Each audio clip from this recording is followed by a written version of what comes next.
Welcome to Swami's kitchen. आज आपण कोकणातील एक प्रसिद्ध व सगळ्यांना आवडणारा पदार्थ करणार आहोत। त्यासाठी लागणारी सुरुवातीपासूनची डिटेल प्रोसेस मी आज तुम्हाला सांगत आहे। पदार्थ आहे तळलेले गरे। चला सुरुवात करूया।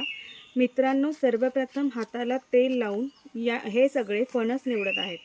शेड्या काढून गरे वेगळे करतात। म्हणजे काय तर त्या फणसाच्या वरची साल काढून ते वेगळे करतात। नंतर सांगळा आणि अठरा वेगळ्या करून गऱ्याला दोन भागात फोडले जाते।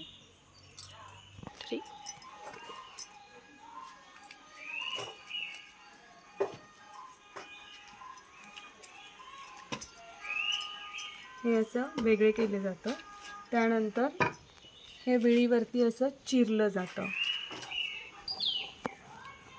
यासाठी आपण कच्चा फणस वापरतो, मग त्यात बरका कापा कोणताही चालतो। हे असे गरे चिरायचे, सेपरेट करायचे।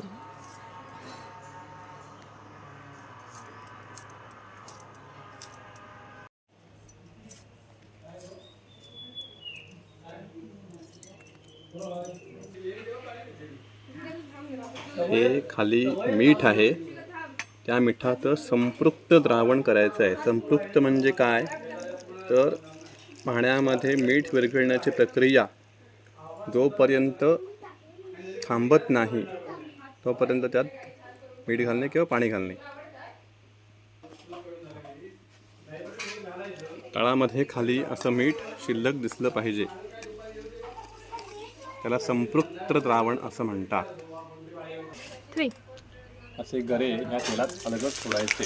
असे तेल वरती खळखळ खळखळ खळखळ येते। त्यानंतर त्याच्यामध्ये चवीनुसार मीठ घालायचं असतं।